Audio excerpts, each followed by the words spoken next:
Distinguido. Mi querido amigo. Hola, ¿cómo le... I met Don Carlos Lincoln a few years ago. Here was a man who was either trying to preserve or to reconstruct what has been destroyed of the Huilliche nation under the present regime. Ever since he was elected High Chief, he has been fighting for bilingual education and for the recovery of certain values of his people. He and his family have kept their traditional skills and produce virtually everything they need. On paper, the family has the income of a street beggar in Calcutta. But in reality, there is little that they are lacking.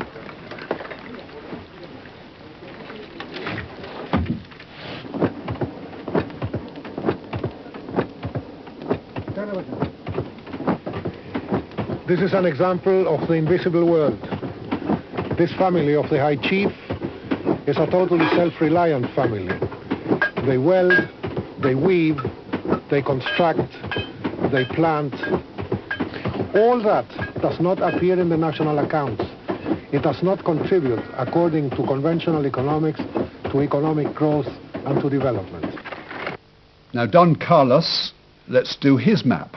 Food and shelter, yes. Security and protection, affection, participation, understanding, very much so. Creation, reflecting a real sense of identity and their own freedom.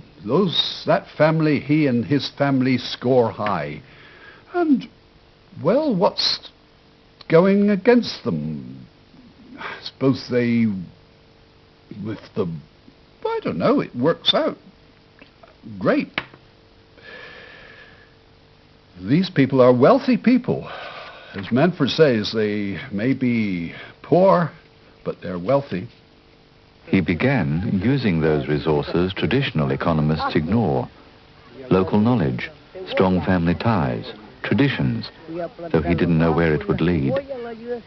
In every community, if one looks for it, one finds resources from within. Doña Emilia has an absolutely extraordinary garden here. She produces at least 40 or 50 different varieties of things that allows for her family to be, as far as food is concerned, totally self-reliant. And there are 9 people here, and in this small plot, she produces practically everything she needs. What we are trying to do is her teaching the other women how to have a little farm like this in order to contribute to the improvement of everyone's quality of life. This is exactly what he was able to do. A small plot was developed to try out new crops, both for sale and consumption.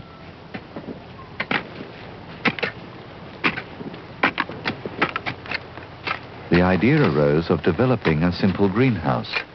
It was an immediate success because it produced concrete benefits and was compatible with everyone's life. Even the animals liked it.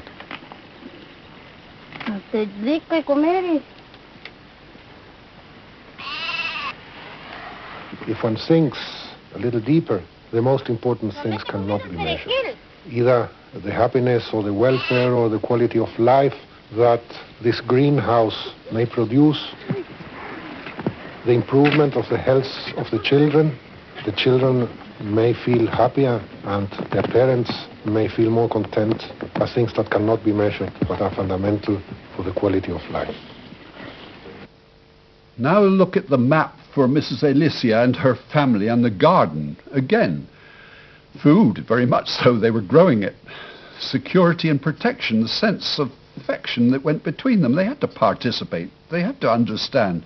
They're creative. They plenty of time to reflect and a good sense of their own identity and freedom to grow and to choose.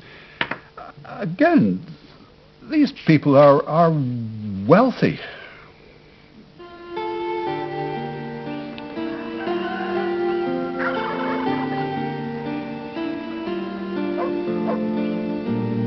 In most developing countries, children are integral to the health of the family unit.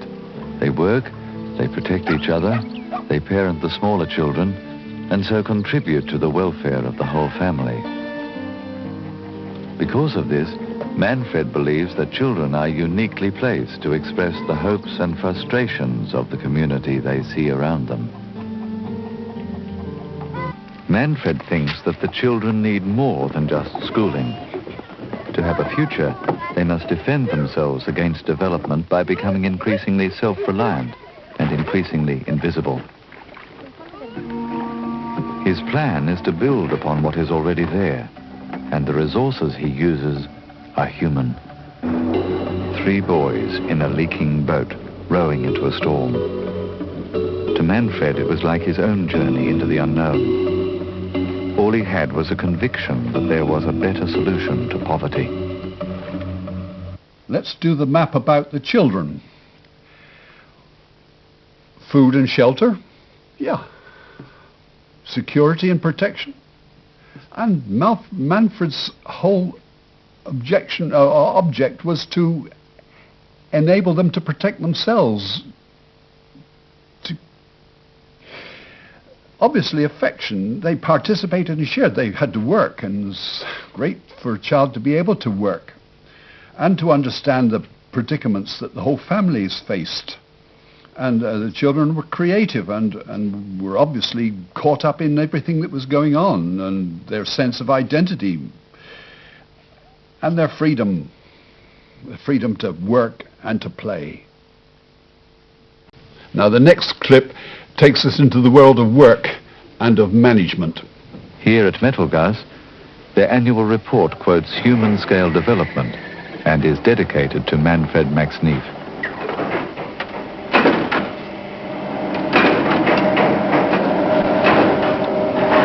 This is a capitalist enterprise.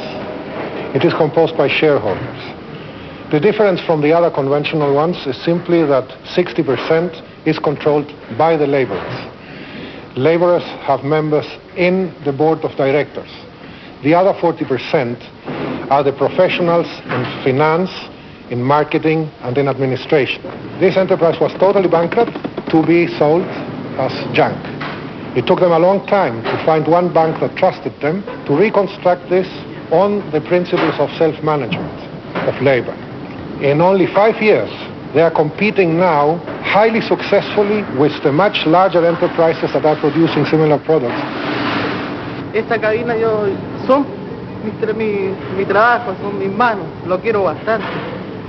Lo otro, tengo acciones aquí en la empresa, dentro de la empresa, y son poquititas, son 35, pero de esas 35 acciones que tengo, son un pedacito de estas cabinas, que quisiera que realmente fueran mías hasta el fondo. Yo las quiero en mi segundo hogar. This is a case that shows that solidarity should not only be something we look for when we are in trouble, when we are isolated, or in situations of extreme poverty. Solidarity is not just an ethical principle. Solidarity, if adequately understood and organized, is also good business. Now we can look at the needs of those men in that factory. Food and shelter, well, they were working for their wages. Security and protection, yes, they had achieved that. Affection, obviously, affection for his machines even. Fancy someone enjoying work like that. Participation and sharing. Manfred's point that this was solidarity, the share-owning democracy. They understood their situation. They were creative, and how they had chance to reflect on their work, a sense of identity. God, I've seen anything like it. And a freedom to work and a freedom to make a difference. Oh, that is gorgeous. Mouth-watering.